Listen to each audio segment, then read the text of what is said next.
Madalas kami magsimba ni Inang tuwing linggo. Si Inang po pala ay aking lola. Laki po kasi ako sa lola. Tuwing magsisimba kami ni Inang madalas akong inaantok. Siguro dahil na rin po sa haba ng misa. Tapos nakaupo lang ako. Hindi katulad ng ibang bata na malayang makapaglakad-lakad sa loob ng simbahan. Minsan naiinggit ako dahil nakakakain din sila kahit nagmimisa ang pare at nakakapaglaro din. Pero ako, hindi ko magawa dahil mahigpit si Lola. Tawagin niyo na lamang po akong Dan. Elementarya pa lamang ako noon. Siguro mga nasa grade 6 ako nung time na yon. Disyembre noon, madilim na ang langit. Amoy ng kandila at hamog ang paligid. Ang kampana ng simbahan ay paulit-ulit na tumutunog, hudyat na ng simbang gabi. Pero dahil na late kami ng dating ni Inang, sa likuran kami napapwesto. Doon, sa bahaging hindi abot ng maliwanag na ilaw, sa lugar na halos katabi na ng mga bintana at pintuan. Mabuti na lang may nagmagandang loob na magbigay ng upuan para kay Inang, kaya kahit papano ay komportable pa rin ang pwesto ni Inang. Napansin ko na may kakaiba sa paligid. Habang ang pari ay nagsisimula ng magmisa, ang likuran ng simbahan naman ay parang ibang mundo. Mga hapit at maiikling damit ng mga kabataang babae. May labas ang pusod kahit malamig, maninipis ang tela, at makintab ang balat sa kapal ng make-up. Ang mga labi nila'y pulang-pula, parang kumain ng mga pulang bubble gum na uso noon. Yung kapag ngumanga ka, pula pati ngipin at dila mo. May mga mata ding pinintahan ng iba-ibang kulay ang talukap. May mga buhok na inayos na parang pupunta sa sayawan at hindi sa simbahan. May mga lalaki naman na nakaporma at umaalingasaw na ang pabango, parang mas pinaghandaan ang pagpapapugi kaysa sa pagdarasal. May mga magkakahawakang kamay, may nagbubulungan, may nagtatawanan, may nagkikindatan. Meron din lalaki at babae na magkatabi, magkahawak ang kamay pero hindi nagdadasal, hindi nakikinig, parang nagkukwentuhan lang. At sa tabi ko isang grupo ang nag-uusap kung saan sila kakain pagkatapos ng misa. Para bang ginawang parke ang simbahan, parang ang banal na lugar ay naging tagpuan lamang. At habang ang pari ay nagsasalita tungkol sa pagsilang ng liwanag, sa pagsakripisyo at sa kabanalan, ang likuran naman ng simbahan ay puno ng ingay ng mga kabataan. Ako, bilang bata, ay hindi rin nakinig sa misa. Hindi ko makita ang pari. Hindi ko maintindihan ang sinasabi niya. Nakikita ko lang ay ang mga likod ng mga taong nakikinig sa misa at ang mga kilos ng mga tao sa paligid ko. Mga kilos na hindi dapat ginagawa sa loob ng simbahan. Hanggang sa napatingin ako sa bintana. Nung una, parang may anino lang. Pero habang tumatagal, nagkaroon ng hugis. Isang itim na kamay.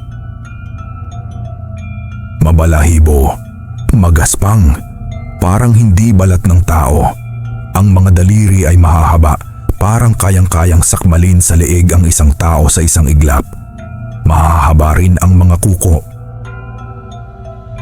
Nanginginig ako nang ibinaling ko ang tingin ko sa unahan. Pinilit kong makinig sa sinasabi ng pari. Pinilit kong magdasal. Pinilit kong huwag pansinin ang nakita ko. Pero sa likuran, lalo pang lumalala ang mga nangyayari. May isang babaeng kabataan na paulit-ulit inaayos ang suot niya.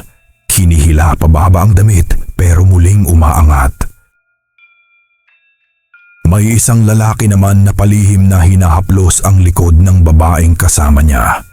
May mga tawanan na hindi mapigil. At sa bawat tawanan, parang may malamig na hangin na dumadaan. Maya-maya, sumilip ulit ako sa bintana. Hindi na lang kamay ang nandoon. May braso na. At sa labas ng pinto, may isang lalaking nakatayo. Maitim ang balat, mabalahibo ang leeg at braso. Ang mga mata niya ay mapulang mapula, parang baga na may apoy sa loob. At ang ngiti niya, nakakatakot. Ngiti ng isang nilalang na parang nag-i-enjoy sa nakikita. At napansin ko ang isang bagay na mas nakakatakot. Parang tuwang-tuwa siyang pinagmamasdan ang mga kabataang naghaharutan. Bigla akong naramdaman ang kakaibang lamig ng hangin. Ang simbahan ay parang hindi na simbahan. Ang mga anino sa kisame ay tila gumagalaw. Ang mga bintana ay parang may mga matang nakasilip.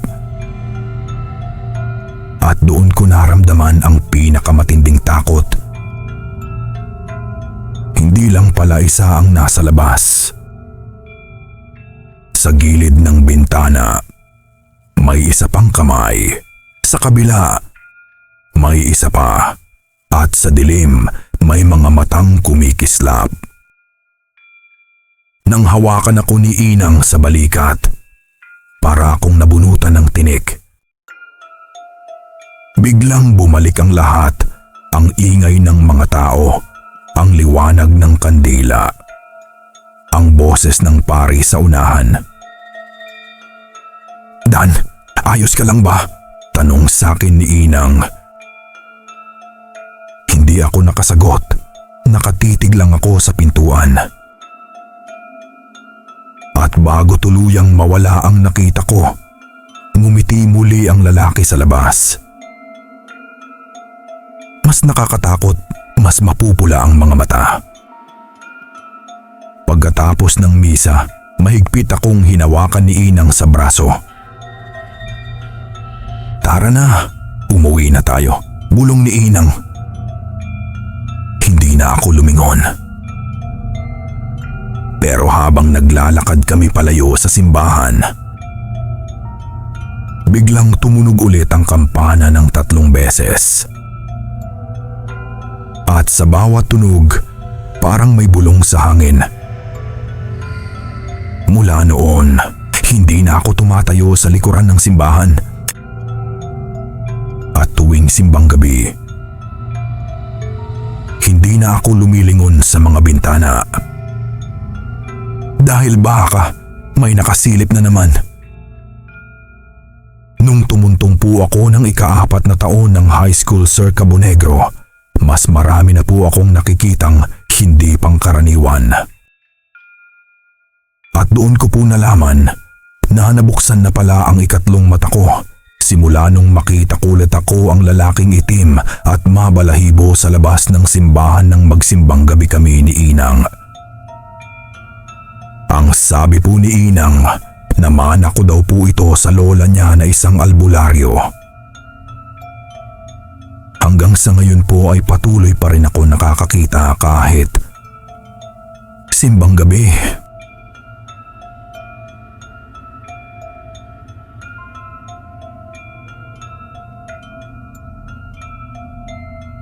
Taong 1978. 12 taong gulang ako noon. Payat, mahiyain. Bagong lipat kami sa maliit na baryo sa Visayas. Isang tahimik na lugar at may simpleng pamumuhay.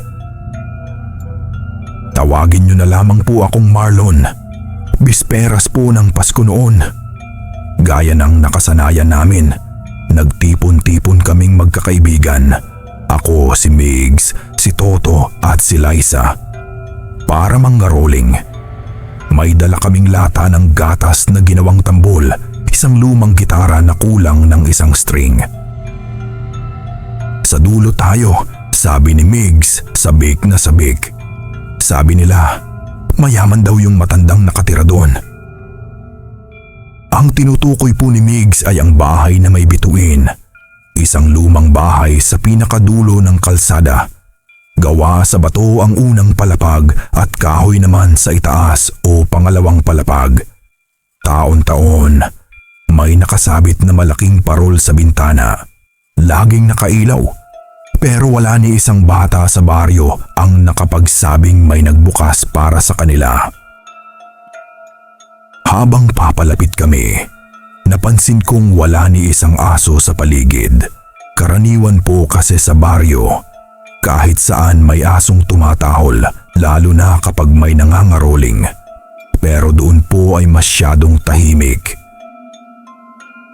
Huminto si Liza. Dito na lang ba? Tanong niya. Takot ka? Tanong ni Toto habang nakangisi. Hindi ako takot. Sagot ni Liza, nagsimula kaming umawit. Maya-maya, bumukas ang pinto. Dahan-dahan. Walang ilaw sa loob, ngunit may anino sa likod ng pinto. Matangkad na payat at tila nakayuko. Nagkatinginan kami. Si Migs ang unang humakbang. Sumunod si Toto. Ako, nahuli. Si Liza, nanginginig. Sa loob, malamig na parang yungib. May mesa sa gitna. May 4 na baso. May nakahandang barya sa mesa. Isa pang kanta, sabi ng matanda mula sa dilim. Kumanta kami. Nanginginig ang boses ko. Napansin kong habang umaawit kami, hindi kumukurap ang matanda. Ang mga mata niya itim na itim, walang puti. Nang bigla niyang isinara ang pinto, doon ko napansin ang sahig. May mga guhit, parang kinayod ng matulis na bagay. At sa gilid ng mesa, may patak na tuyong dugo. Nang biglang nagsalita ang matanda. Salamat, sabi ng matanda, kunin niyo na. Inilapit niya ang isang supot. Mabigat, purong barya. At marami. Pwede na po ba kaming umalis? Tanong ni Liza. Ngumiti ang matanda habang nakatungo. Isa pa, sabi niya, para sa swerte. Hindi ko alam kung sino ang nagsimulang kumanta. Pero habang umaawit kami, may narinig akong kaluskos sa kisame. Parang may gumagapang. Parang may mga kuko. Bumagsak ang isang patak mula sa kisame. Mainit at tumama sa aking kamay. Dugo.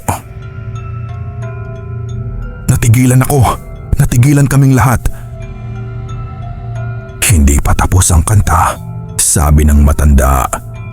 Biglang lumaki ang anino sa likod niya. Parang may humiwalay. Parang may lumabas na pakpak. Sumigaw si Liza. Si Toto naman ay napaatras. Si Migs ay napatakbo. Pero hindi bumukas ang pinto. Biglang nawala ang ilaw ng parol sa bintana. Sa dilim, may narinig akong ibang tinig. Nakakatakot.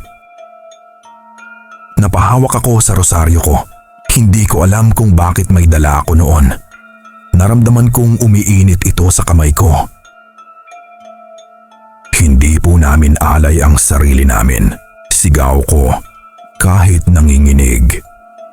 Nangangkaruling lang po kami. Biglang tumahimik. Maya-maya, bumukas ang pinto ng pabigla. Malakas. Tinangay ng hangin ang amoy ng kandila. Lumayas kayo, sabi ng matanda sa amin, ngunit naging dalawa na ang boses niya. Tumakbo kami ng walang lingon-lingon. Sa likod namin, may mga yabag sa bubong, kasabay ng pagaspas ng pakpak. Nang makarating kami sa gitna ng baryo, saka lang kami huminto. Humahagulgol si Liza. Si Toto naman ay may sugat sa braso, parang kinalmot. Kinabukasan, pumunta ang mga kalalakihan sa dulo ng kalsada. Wala silang nakitang bahay. Walang bakas ng pundasyon, walang bakod, walang parol. May nagsabi na matagal na raw gumuho ang bahay, dekada na ang lumipas.